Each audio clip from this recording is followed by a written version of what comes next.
नमस्कार दोस्तों, मैं रीना आपके अपने channel Leena kitchen recipe and blogs में स्वागत करती हूँ। तो आज हम जानेंगे कि अग्नि पुराण के अनुसार शनि ग्रह की से मुक्ति के लिए मूल नक्षत्र युक्त शनिवार से आरंभ करके 7 शनिवार शनिदेव की व्रत और पूजा की जाती है। और इस व्रत और पूजा के लिए शनिदेव की व्रत कथा जरूर जान लेनी चाहिए। तो वो इस प्रकार है। एक समय सभी नवग्रहों सूर्य, चंद्र, मंगल, बुध, बृहस्पति, शुक्र, शनि, राहु और केतु में विवाद छिड़ गया कि इनमें से सबसे बड़ा कौन है। सभी आपस में लड़ने लगे और कोई निर्णय न होने पर देवराज इंद्र के पास निर्णय कराने पहुंचे। इंद्र इससे घबरा गए और इस निर्णय को देने में अपनी असमर्थता जताई, परंतु उन्होंने कहा कि इस समय पृथ्वी पर राजा विक्रमादित्य हैं जो कि अति न्यायप्रिय है, वे ही इसका निर्णय कर सकते हैं। सभी ग्रह एक साथ राजा विक्रमादित्य के पास पहुंचे और अपना विवाद बताया, साथ ही निर्णय के लिए कहा। राजा इस समस्या से अति चिंतित हो उठे क्योंकि वे जानते थे कि जिस किसी को भी छोटा बताया वही कुपित हो उठेगा। तब राजा को एक उपाय सुझाया और उन्होंने स्वर्ण, रजत, कांस्य, पीतल, शीशा, रांगा, जस्सा, आभ्रक और लोहे से 9 सिंहासन बनवाए और उन्हें इसी क्रम में रख दिए। फिर उन सब ने निवेदन किया कि आप सभी अपने अपने आसन पर स्थान ग्रहण करें। जो अंतिम सिंहासन पर बैठेगा वही सबसे छोटा होगा।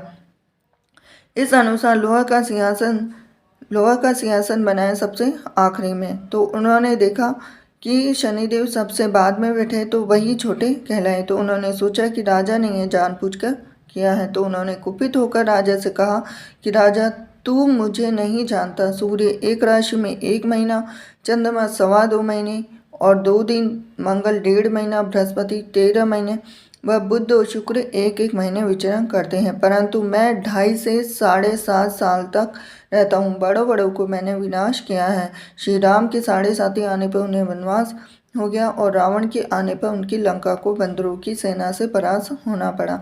अब तुम सावधान रहना।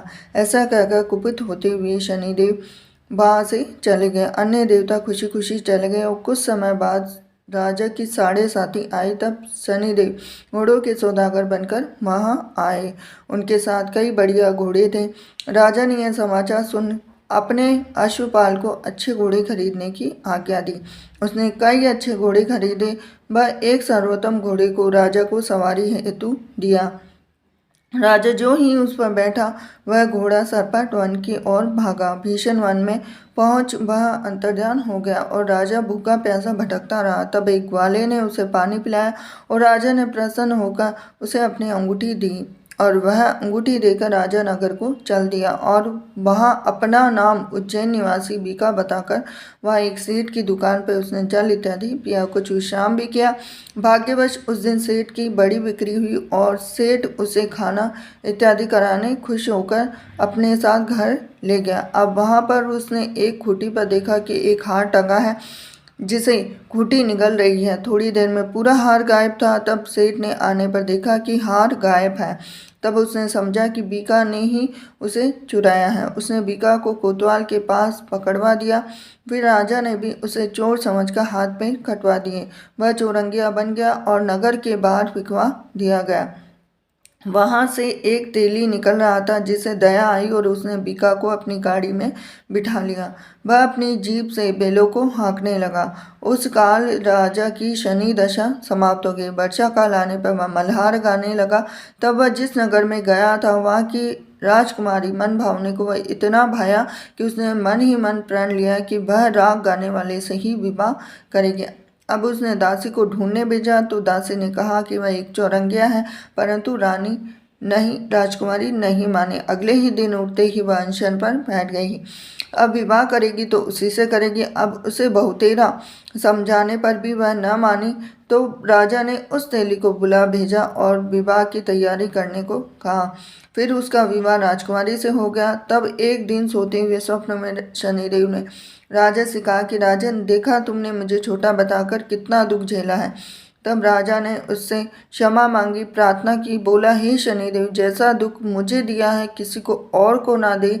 शनिदेव मान गए और कहा, मेरी कथा और व्रत करेगा उससे मेरी दशा में कोई दुख ना होगा। जो नित्य मेरा ध्यान करेगा, चींटियों को आटा डालेगा, उसके सारे मनोरथ पूर्ण होंगे। साथ ही राजा को हाथ पैर भी वापस मिले। और प्रातः आँख खुलने पर राजकुमारी ने देखा तो वह आश्चर्यचकित रह गई। बीका ने उसे बताया कि वह उज्जैन का राजा विक्रमादित्य है। सभी अत्यंत प्रसन्न हुए। सेठ ने जब सुना तो वह पैरों पर गिरकर क्षमा मांगने लगा और राजा ने कहा कि वह शनि देव का कोप था, इसमें किसी का कोई दोष नहीं है। शनि सेठ ने फिर भी निवेदन किया कि मुझे शांति तभी मिलेगी जब आप मेरे घर चलकर भोजन करेंगे। सेठ ने अपने नगर पर नाना प्रकार के व्यंजनों से राजा का सत्कार किया और साथ ही सबने देखा कि जो खुटी हार निकल रही थी वह उसे उगल रही थी।